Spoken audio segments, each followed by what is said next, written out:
Well, first of all, congratulations. How are you feeling about a performance like that?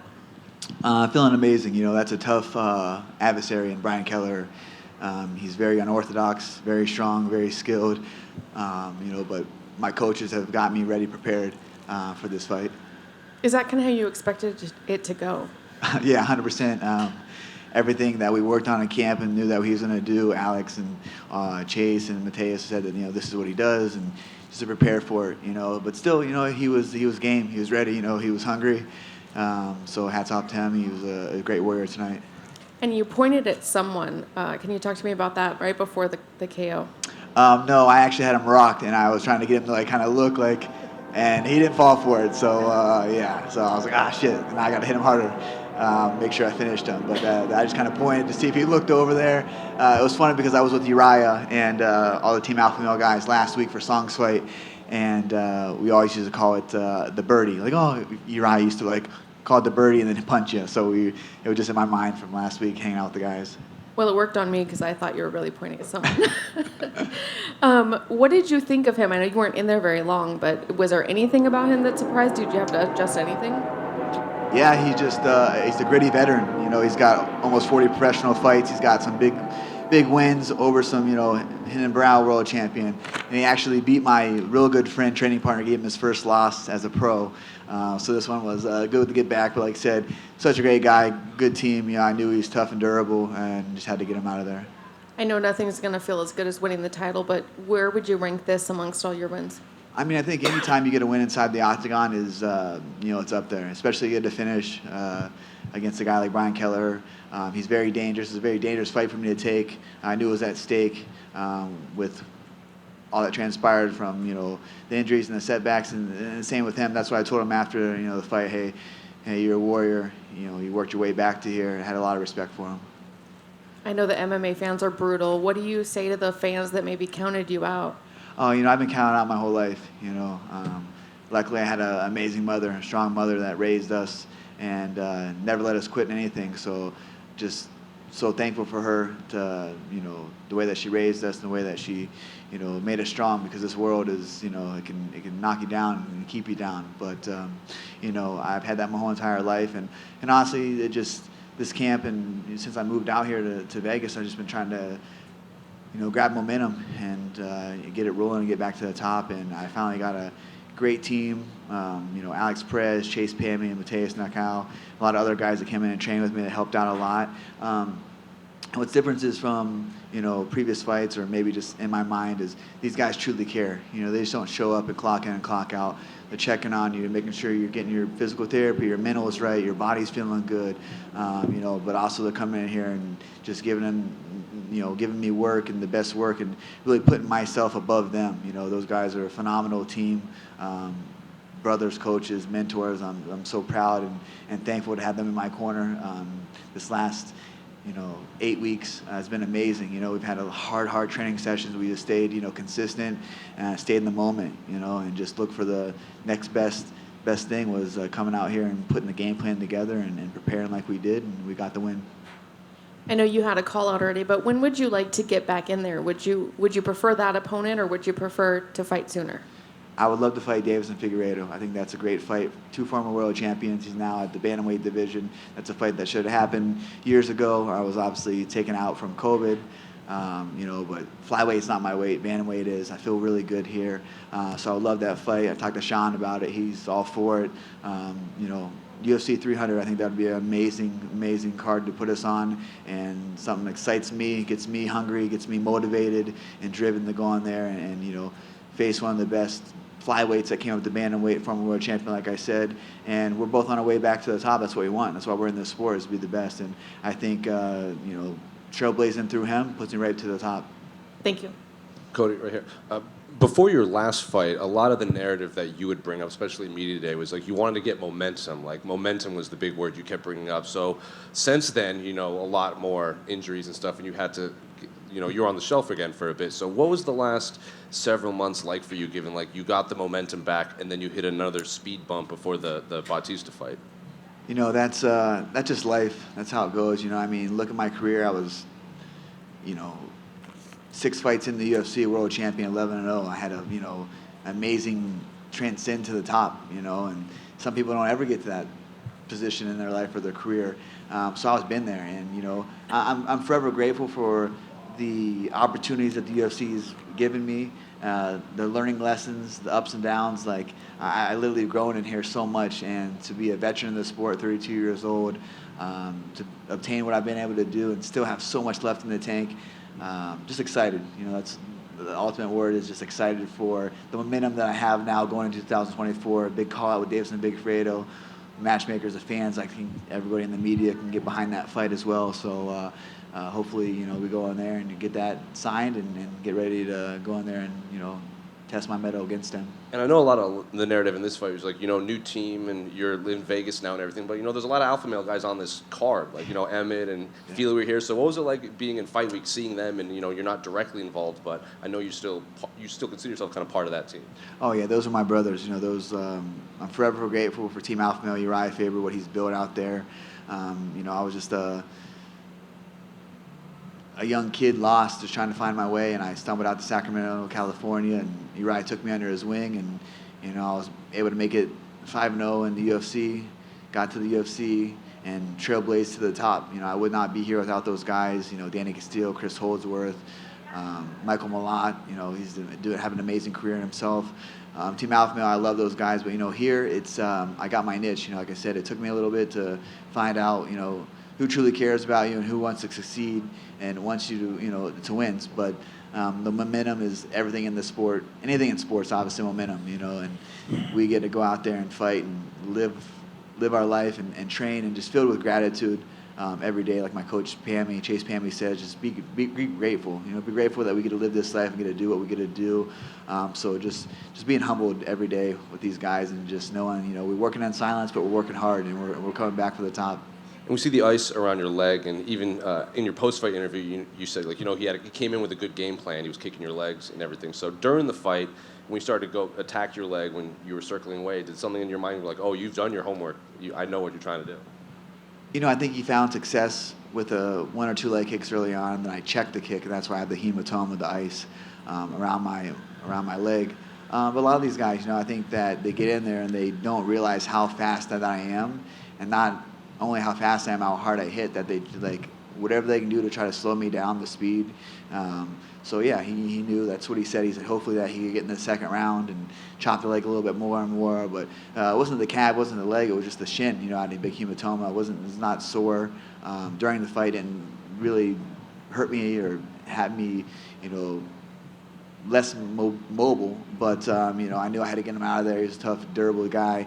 I know once after I landed the elbow after the clinch that it was a little bit different in his eyes. He didn't press us forward much, and he was dropping his hands a lot trying to land that low leg kick. So I knew, throwing the right hook would be there and follow up left hook, and that's what I landed. What'd you make of his skullet? Oh, the skullet, man, yeah. That's great. He's a character.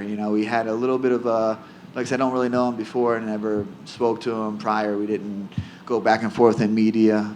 Like I said, I got a lot of respect for him, but we were standing yesterday before the ceremonial weigh-ins, and I saw that, and he had a nice little ice chain down, and I was like, man, he's trying to out-bling me, and so he's a good dude. Like I said, I got a lot of respect for him. He's came from injuries. I know how that is. It's tough, and he's a 40-plus fight veteran, has had some big wins over some guys, and got a lot of respect for him and his team. Was that refreshing, not having to carry any, bad blood or the rivalry narrative that's kind of followed you for a long time against your opponents?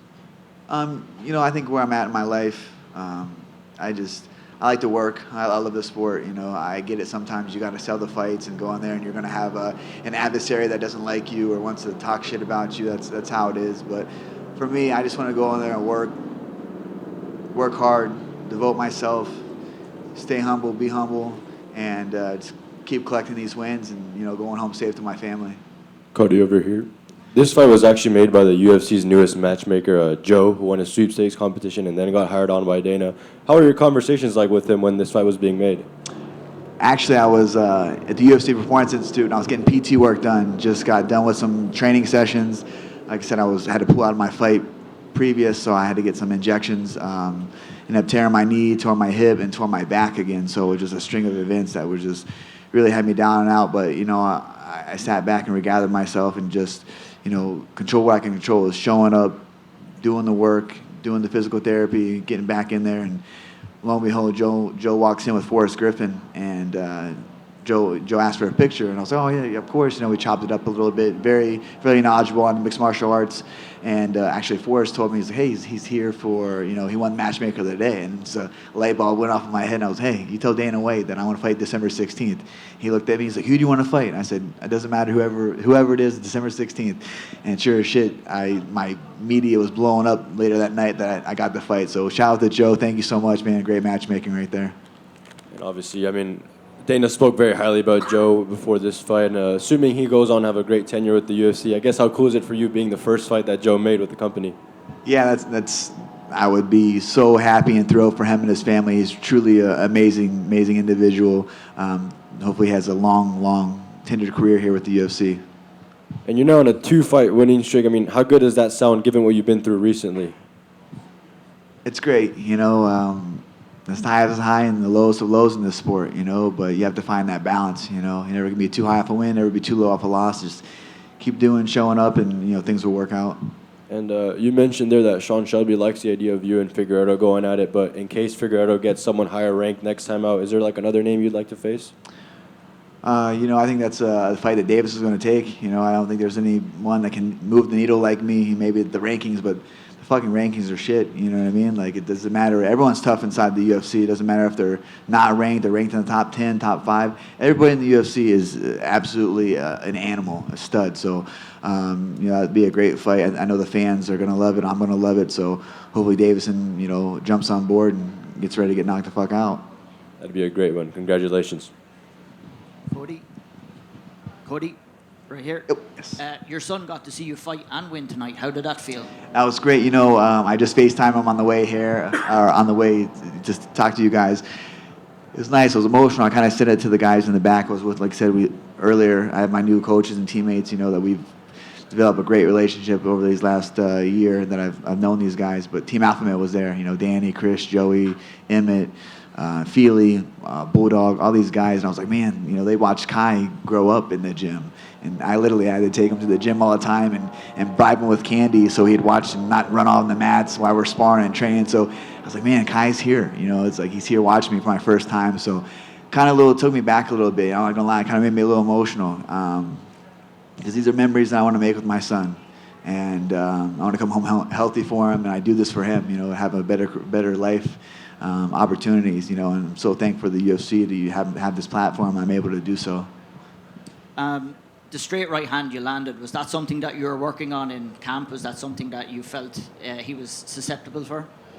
Yeah, like I said, my coaches have made, training so much fun, consistent, just fun, and being myself, not trying to reinvent the wheel. I know what I possess, my skills, my speed, my power, my vision inside there.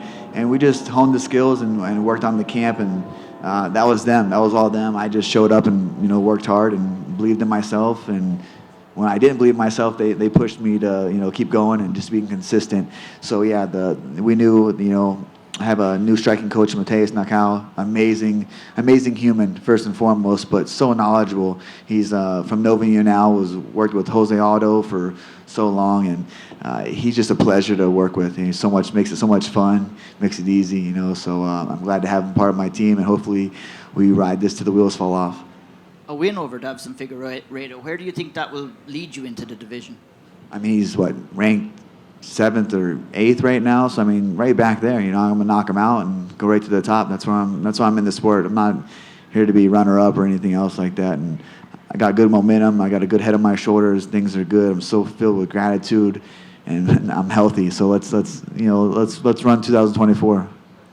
Are we going to be hanging with the boys tonight in Vegas? Hanging with the boys, yeah. My son's waiting at me at home, so he's got a Christmas list, and it's very extravagant. He's like, Dad, I got this, and this. I was like, after the fight, we'll see if you're on the good list or the bad list. So it's helped me out all camp. I said, I don't know. Santa's been calling and said you're kind of teetering on the line. He said, oh, I've been good, Dad. He goes, but I've been bad a little bit.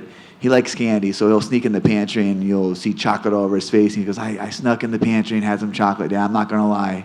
So I'm like, I know. Santa tells me, So, yeah, I'm excited to see him. I'm sure a bonus would help with that, too. Yeah, that'd be great, man. Get that bonus. Yeah, because he'll spend it. Congratulations, Cody. Thank you. Cody, congrats on the big win. Seeing your performance tonight, I know that it was just that one round, but it kind of took me back a few UFCs ago when you were just putting it on Dom Cruz. Did you feel like that guy tonight? I know you've evolved and progressed, but like you really were just firing on all cylinders, and like your hands were fast as heck too.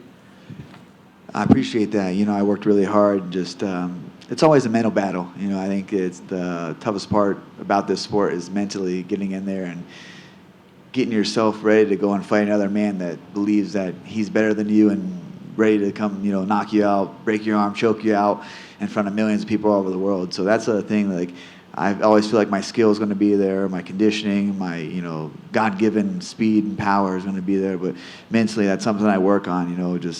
I'm very thankful for my sports therapist, Micah, at the PI. He helps me stay engaged and not focus on what if next round, what if this, or what's happening 2 weeks from now. I got to buy flights and fly to Ohio for Christmas. You know what I mean? Like little things that just intrusive thoughts that come in your mind. Just staying engaged, looking for the next best position that you're in, and do your resets. I think a lot of times it was good that I was in the octagon tonight, and I had to do those mental resets where I started getting them hurt, and I wanted to open up and just kind of go on that brawl style. And I kept hearing my coaches and Alex saying, hey, calm down, get back to the wheeling, get back to your movement, and things like that. So those resets, that we've worked all camp, and I've been working religiously each week with my sports therapist, have helped out so much. Mental health is huge, especially in a sport that's so violent and demands so much out of your body. That's awesome, man. And speaking of best positions, when you made the move, do you think everything has just really come together when you really needed it to, regardless of the ups and downs, moving to Vegas, little man being good, family being good? So now it's really back to the the no love show. Yeah, I truly believe everything happens for a reason. I was, here in Vegas, and it took some time. It's like kind of like, how bad do you want this? How bad do you want this to work? And if you do the right things and you're consistent and you just have gratitude daily, I think things fall into place. And I'm just happy to be where I'm at. I'm happy to be healthy. Happy to, be able to go home to my son and enjoy that. Awesome, man. And last for me, another big fight of yours when you had that walk-off at the Apex. This was another walk-off. But what is it about some fighters, your personal opinion, where they just go for that kill shot and just try to decapitate someone, but you walked away and that was your style? I've knocked out a lot of people in my life, so I know once a body loses consciousness after getting punched, so I just know there's no need to follow up, no need to follow up with that, and I knew that's all she wrote after that right hand landed. Well done, son. Congrats on the win. Happy holidays. Happy holidays. All right, thanks, guys. Appreciate it.